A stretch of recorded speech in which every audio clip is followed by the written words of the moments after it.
kwenzekani beyiphilisa ngani ngale kwa 350 isikole akasiqedanga ngathi indaba zamabhedi mina kodwa nje yasiqedanga isikole khona okuhlebelayo bathi grade 10 ya sengathi ngakuhlebeli lo ngale ngoba uyasdisturb manje uthi uqedile wena utaqedanga agcina ngingasazwakali kahle kodwa manje ngizama ukumbheka akasiqedile isikole uholo 350 la atholakale khona elimazana noma ke kusolakala ukuthi ubedubulana namaphoyisa ubehamba ngeemonto ehamba phambili kwenzeka kanjani lokho lifestyle audit ayikuvumi ukuthi ungathi uholo 350 kwazi ukugijima ngeemonto ephambili kanje angizwanga kahle ukuthi wegijima ngemoto kuphike ephambili lapha atholakale khona kunezinsolo zokuthi ubedubulana namaphoyisa ukuthi ubehamba ngeemoto ebezikhona ngizama ukubheka umuntu oholo 350 kahulumeni mancane amathuba ukuthi engaba nezimoto ahamba ngazo wengahambi ngemoto ephambili wayehamba ngenyawo ikade uhamba ngemoto yokuba weqasha imoto yokuba owayeqasha imoto yokuba ngekade kwenzeka lokho yebo mhlambe yini ngokwazi kwakho ante yenza ukuthi agcine eyekile isikole egcineke isikole usho ukuthi mhlambe wayebona mhlambe ukuthi akakwazi ukuphumelela ephambili ngasi ngothina ngathi nani njengabantu abadala ngizama ukubheka nje uanti ufaka noyise phela wena wavuma ingane ithi yasiyeka isikole at the age of 22 ingane zamanje phela manje ingane uyoyithuma esikoleni ihamba ithi esikoleni kadayisa yabo ngeke uzikwazi ngoba izophuma igqokile wona uniform kuwena bese kanti ayisikoleni bese uyayeka nawe ngoba naku sekuzingane zamanje kunegama anti abambiza hayi ukuthi uyayeka ingane sorry hayi ukuthi uyayeka ingane okay yatshela ingane esikoleni yaye esikoleni kwazi wagcina ukuthi iyayeka ngoba manje iyayivela ingayi ihlala phansi ifeyila futhi ngoba yayiphuma la esikoleni uthiwe esikoleni ayifikanga yabo futhi ingane ehlupha senzani njengabazali ezimene njengalezo kungiyazi ukuthi angikuthwalisi vele awuyena ubaba wayo nomama wayo uanti mhlawumbe nawe uhlala emzini wakho njalo njalo sicina siyicontrola kanjani ingane njengaleyo ithunyiwe yethu ayesikoleni ayiyesikoleni ihambe yohlala nabangani bayo ngiya assume and then sivele sikubona kuyinto enhle nje esiyibekezelelayo cha akuyona into enhle le sasingayithandi impela ukuthi ingane ingayisikoleni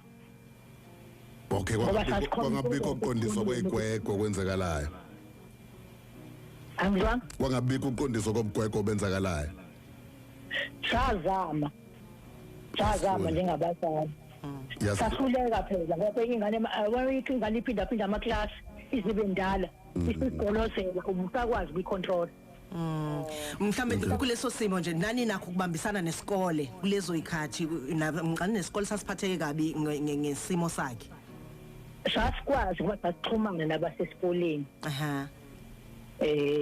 kwagcina kanjani nabagcina sebeze bayeka yebo bagcina sebeyekile ngaleso sikhathi engayile esikoleni wayethi kunina uphuma yekuphi wengathi mebengayile esikoleni bengabuye ezela ekhaya phela ebuya ngekhathi sesikole sekubuya ingane okay ube ngazi ukuthi kade esikoleni ube ngathi ubeyile esikoleni sekuhamba sekuyahamba seniyathola ukuthi hayi vele akasafundi lo muntu senibona abangani mhlawumbe asenabo bakhona nabangani abasha abanixwayisa ukuthi awobani labangani hayi besingaze sibaboneke abangani ke befika lana kababa mhlawumbe bebephina ngale ngaphandle kwethu nibeni ekhaya nje ubebizwa ngomnqobi yebo benilazi leli lika Hitler 10 hayi besingalazi lelo gama kaHitler niqale nje ukulizwa nini igama kaHitler silizwa manje thina ukuthi beHitler lekhaya ukuthi mina naye uHitler le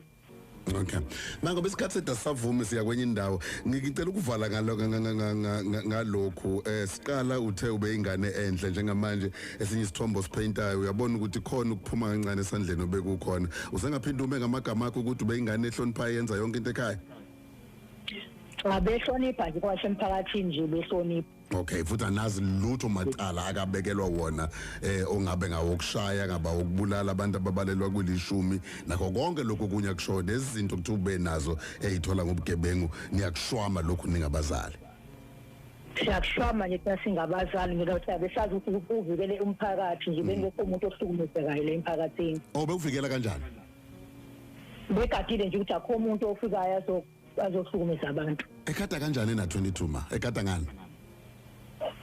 Cha bekhuluma nje ngomlomo labafana. Hawu. O bekuyi police forum kuyilama forum amaphoyisa afonye emphakathini? Hayi bingekho ku forum la kulomphakathi wethu. Ube iskepe? Hayi bengesona iskepe. Behlangana nje nezingane ukuthi asivikele indawo yethu. Should be more of a motivational speak ukuthi nje lalelani bafana nakho umuntu ozokwenza ubugebengu la. Yebo. Okay man osizwa kahle. Nakho ukhala kamaphoyisa enzeni amaphoyisa kuba ngiyafisa ukuthi iside lenu njengomndeni lizwakale afike aniphazamisa anihlukumeza ngokwenzani. Asiphazamiseka kakhulu amaphoyisa ebekaqali futhi ukuthi ngeke sakusheshele emuva ngiyoqala eqaleni. Asiphazamiseka kakhulu amaphoyisa kushukela nje shonile nje. Akuniphazamisanga ukwenziwa amantomba. Okay sorry ba yasiqhubeka. Ngoba asikwazanga ukuthi simphese esefikile la ekhaya ngendlela yosiko ukuthi umuntu mengabe eshone ngesikhathi fona gesi sangakwazi ukwenza lokho ngoba avane nje afika lana shaya abantu kwasakhonkonzo lana abantu bakhishwa abantu nje beshawa nje abantu kwasakusala umndeni wodwa njengo auntie umntaka bhuti wakhe ukuphathe kahle ukubona lento ebesiyenziwa ngabantombazana emncwabeni for umuntu obemuhle kangaka motivate abantu enze izinto ezinhle ekhuza ubugebengu evikela umphakathi.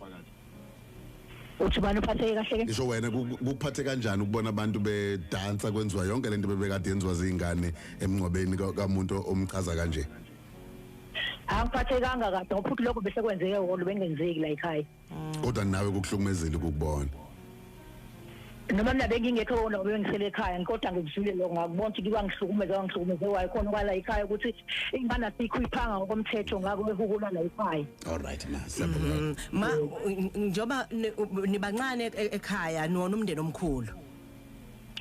Cha umndeni omkhulu omuye bungafikanga. Bebambe mhlambe bebanjwe yini? Besaba abantu babe befona bese kuthiwa abantu bayashawa. Okay ngibona umfanyana lapha sithe uma simbona umfanyana obephethe ihlahla umfowabo mhlawumbe noma benimkhethile njengomndeni ukuthi nango ozophatha ihlahla ahambe khuluma.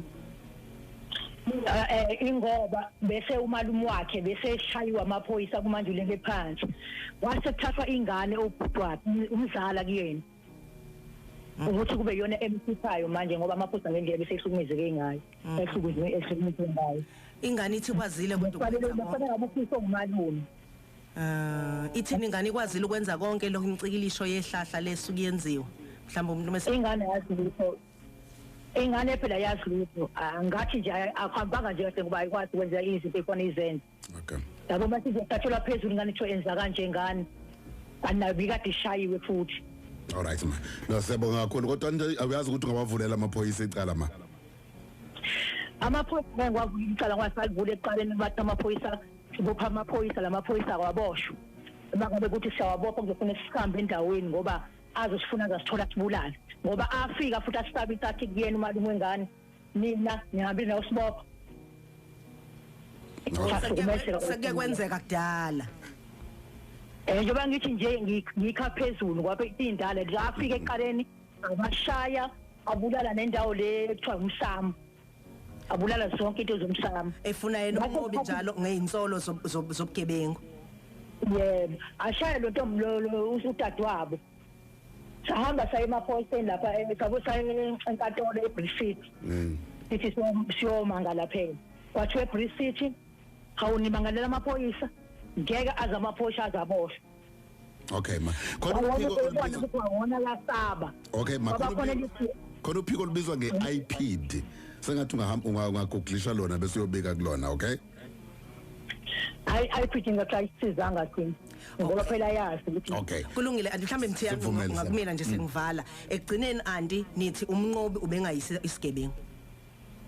Hayi bese ngamazi ubugebengu thina ngoba nomakhelwane futhi khona kumakhelwane la mhlambe ngamkhulumisa nje be protect umphakathi. Yeah Esikwazi yophila kasazi ngali khuluma.